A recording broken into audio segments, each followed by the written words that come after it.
نعبد ونصلي على رسوله الكريم اما بعد فاعوذ بالله من الشيطان الرجيم بسم الله الرحمن الرحیم۔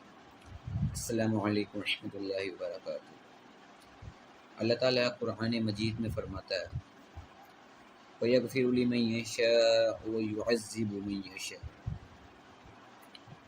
پھر اللہ جسے چاہے معاف فرما دے گا اور جسے چاہے بخش دے گا۔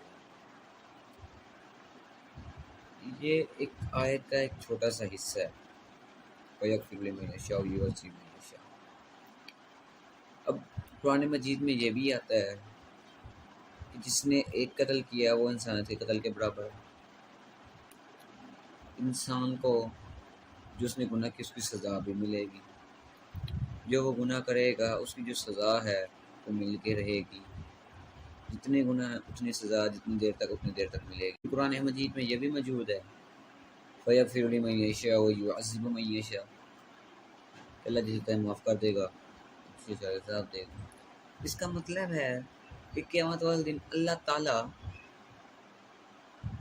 ایکسیپشن کے آپشن بھی ہے کہ اللہ تعالیٰ جسے چاہے گا وہ معاف فرما دے گا، جسے چاہے گا وہ بخش دے گا۔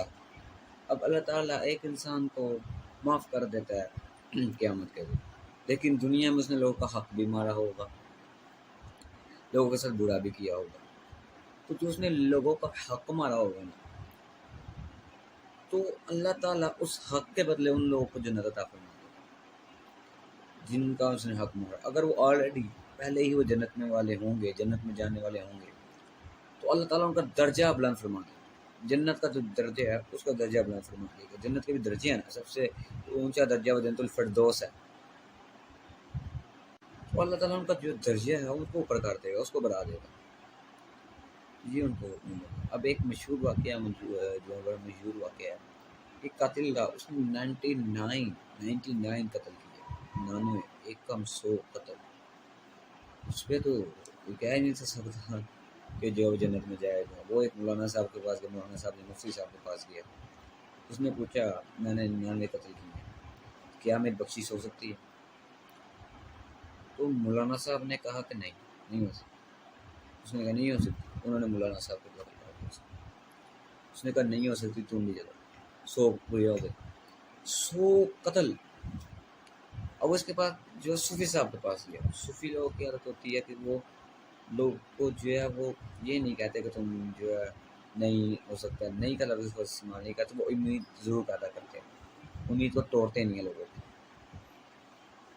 تو صوفی صاحب کے پاس گیا، صوفی صاحب میں نے 100 قتل کیے ہیں، کیا میری بخشش ہو سکتی ہے؟ صوفی صاحب نے کہا ہاں ہو سکتی ہے بخشش۔ اس نے کہا ویسے، کہا وہ آگے نیکیوں کی بستی ہے، ادھر جا کے اللہ تعالیٰ سے توبہ کرو، ادھر جا کے اللہ تعالیٰ سے معافی مانگو، بخشش ہو جائے گی۔ تو ابھی وہ جو ہے اس بستی کی طرف جا رہا تھا تو موت آ گئی۔ ابھی وہ راستے میں تھا کہ موت آ گئی، اب اس کی جان نکل گئی۔ اب جنت کا فرشتہ بھی آ گیا، جہنم کا فرشتہ بھی آسمان سے آ گیا زمین پر۔ جہنم والا کہتا ہے اس کو میں لے کے جاؤں گا جہنم میں، 100 قتل کیے اس نے۔ جنت والا کہتا ہے اس کو میں لے کے جاؤں گا جنت میں، کیونکہ اس نے ارادہ کر لیا تھا توبہ کا۔ تو فیصلہ یہ ہوا کہ اگر یہ نیکیوں کی بستی کی طرف زیادہ ہوگا نا، نیکیوں کی بستی کی طرف، تو اس کو جنت میں ڈال دیا جائے گا۔ اگر اس سائڈ پہ ہوگا تو جنت میں، تو جنت کی طرف زیادہ تھا۔ لیکن حدیث میں حقیقی طور پہ یہ لکھا ہوا ہے کہ وہ جہنم کی طرف زیادہ تھا، لیکن اللہ تعالیٰ نے حکم دے دیا تھا زمین کو کہ سوگر جائے، سوگرنے کا حکم دیا تھا، تو پھر وہ جنت کی طرف زیادہ ہو گیا تھا۔ تو اللہ تعالیٰ تو بہانے ڈھونڈتا ہے بخشش کے کہ میں اپنے بندے کو معاف کر دوں، اللہ تعالیٰ بہانے ڈھونڈتا ہے۔ اب دوسری طرف نبی کریم صلی اللہ علیہ وسلم کے زمانے میں ایک عورت تہجد پڑھنے والی عورت تھی، اس نے ایک بلی کو رسی سے باندھا تھا، اور وہ بلی بھوک کی وجہ سے مر گئی تھی، بھوک کی وجہ سے، ایک بلی جانور بھوک کی وجہ سے مر گئی تھی۔ تو نبی کریم صلی اللہ علیہ وسلم نے صحابہ کو بھیجا کہ جاؤ اس کو جا کر پتہ جہنمی عورت ہے۔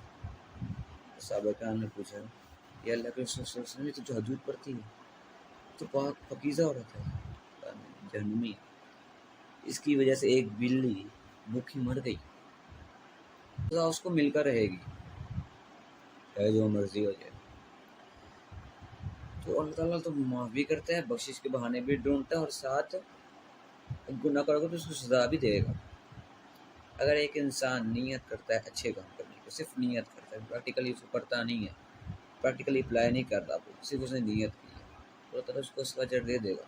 لیکن دوستو اگر ایک انسان برے کام کی نیت کرتا ہے لیکن ابھی وہ کرتا نہیں ہے، تو جب تک وہ انسان وہ برا کام پریکٹیکلی طور پر کرے گا نہیں، اللہ تعالیٰ اس کو گناہ نہیں اس کے نمبر مال میں لکھوائے گا۔ تو اللہ تعالیٰ تو بخشش کے بہانے ڈھونڈتا فیغفر لمن یشاء ویعذب من یشاء، تو اللہ تعالیٰ جسے چاہے معاف کر دے گا، جسے چاہے عذاب دے گا، تو یہ اللہ تعالیٰ کی مرضی بھی ہے، شاید اللہ کسی کی ایک نیکی پسند آ جائے۔ ایسے بھی بہت سے واقعات مشہور ہیں۔